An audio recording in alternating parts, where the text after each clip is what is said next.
अब श्री श्याम सुंदर गोयल सभी संदेशों के उत्तर में अपनी भावनाएं प्रदर्शित कर रहे हैं। लोगों और उपस्थित सज्जनों, अभी सब लोगों ने मेरे लिए बड़ी सुंदर सुंदर बातें कही, लेकिन एक बात जरा मुझे ये लग सी गई कि मैं बहुत छोटा हूँ। वाकई में मैं बहुत छोटा हूँ।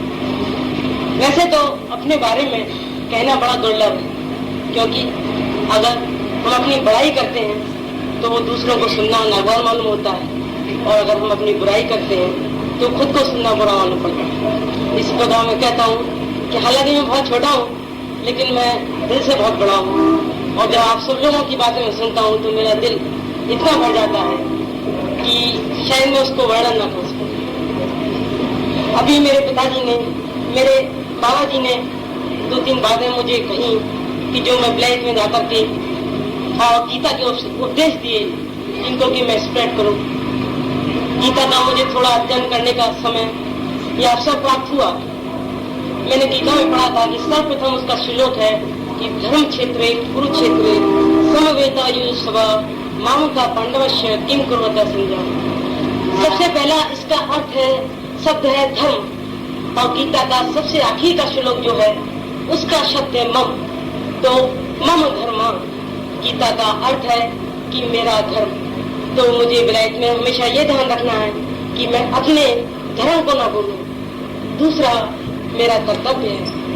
कहते हैं भगवान कृष्ण ने जब अर्जुन से कहा कि कर्मण्येवाधिकारस्ते मा फलेषु कदाचन, कर्म करना ही मात्र तुम्हारा है, उसकी फल की इच्छा तुमको नहीं करनी। तो मुझे वहां जाकर के अपनी पढ़ाई करनी है और साथ साथ और बातों का भी ध्यान रखना है। मेरे बड़े भाई ने मुझे आज्ञा दी है कि तुम अपनी तंदुरुस्ती का भी ख्याल करना, वो तो मैं हमेशा करूंगा ही।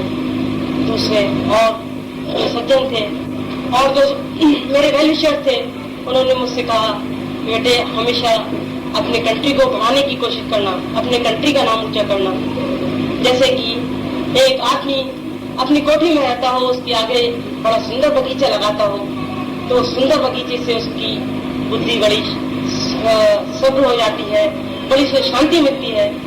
तो आज के युग में वैसे ही हम शहर में रहते हैं और शहर हमारा घर है, उसके आगे फुलवारी हमारी इंडस्ट्रीज होती है। हमको इंडस्ट्रीज लगानी है, अपने देश को बढ़ाना है, देखना है कि विलायतों में उन लोगों ने कैसे इंडस्ट्रीज को बढ़ाया, उसी चीज को हम वहाँ से सीख कर के आए और अपने कंट्री को इंडस्ट्रीज में एक माना हुआ देश घोषित करें। वैसे तो हमारे कंट्री में काफी इंडस्ट्रियलाइजेशन हो रहा, लेकिन हमको विदेशों में, जो कि उन लोगों ने जितना इंडस्ट्रियलाइजेशन हमने आफ्टर फ्रीडम किया था उन्होंने 2 साल में ही कर लिया, तो उसकी कुंजी क्या है, उन्होंने किस तरीके से ये सब किया, ये हमको मालूम करना है। वैसे तो संसार में बड़ी बड़ी चीजें होती है, मैं ज्यादा क्या कहूँ, लेकिन मेरे पिताजी हमेशा एक चीज कहा करते हैं कि सकल पदार्थ याजक माही कर्महीन न पार नहीं। तो मैं तो भगवान से यही प्रार्थना करता हूँ कि भगवान मुझे कभी कर्महीन मत बनाना दो, मैं हमेशा कर्म करता रहूँ। बस यही मेरी कहने की इच्छा थी। और मैं अपने साथ जा रहा हूँ तो अपने सब भारतवासियों का, अपने छोटे से मथुरा शहर के परिवार का, जिसमें कि मैं पला, जिसमें कि मैं बड़ा हुआ, यहाँ के एक एक पत्ते को, एक एक चीज को मैं जानता हूँ, उसमें रग रग में मेरे रग रग में उसका खून दौड़ा है, तो मैं इस खून का कम से कम अपना कर्जा तो चुका सकूं। बस मैं यही सोचता हूँ और इसके बाद मैं आप लोगों की आशीर्वाद का पात्र बनूं।